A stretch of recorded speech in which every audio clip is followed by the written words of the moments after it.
A pack of hounds rips apart a live fox during a hunt in Dorset in early December. And this, let's be very clear, is illegal. And today we've been told that this hunt is being suspended.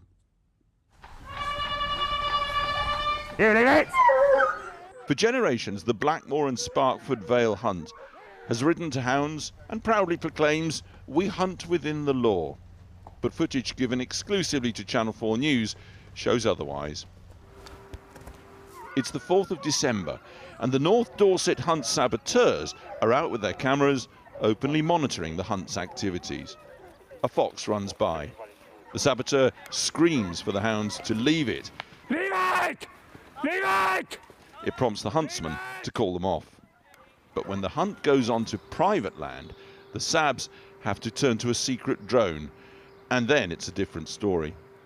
What they've done is they've chased a fox into some farm buildings. Here is the terrier men and hunt staff. They're aware the fox has run into this barn here. Members of the hunt marked in blue, the fox marked in red. Following a pre-laid animal scent is legal, knowingly chasing a live fox is not. So rather than pursuing here, they should be calling the hounds off.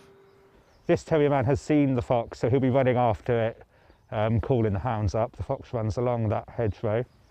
The fox then makes a fatal mistake, doubling back across the farm. Within moments, the hounds are on it. And they've caught the fox here. You can see the hunt master just here. He's making no attempt to call them off. The hunters simply watch, then retrieve what's left of the fox when it's all over. It's not the first time questions have been asked about the way this hunt behaves. According to the League Against Cruel Sports, the Blackmore and Sparkford Vale hunt was the worst offender last season for illegal hunting. As the sports governing body and the Dorset Police investigate this incident, across the country, the way the Hunting Act is policed is also in the spotlight. It isn't a balanced debate. If we are boots on the ground, if we are investigating, let's get it right as best we can. The police have found themselves criticised by both sides for how they manage the issue. And so they're taking officers back to the classroom to reiterate the law. But obviously this is about the law. It's not about the emotive side of what's right and wrong. It's what the law says. The hunters and the Sabs regularly clash, but much of the illegality only comes to light due to the work of those monitoring the hunts.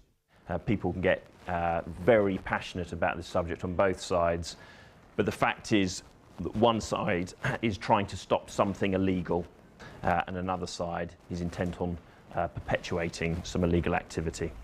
Since November, there have been over 300 incidents of a fox being visibly pursued by dogs, according to the latest figures from the League Against Cruel Sports. The recently appointed police lead on fox hunting is clear. The Hunting Act is vague and badly framed. We're not the moral police. It's not our place to have the debate about the rights and wrongs of fox hunting. At the moment, what we've got is a law that has a high level of ambiguity within it.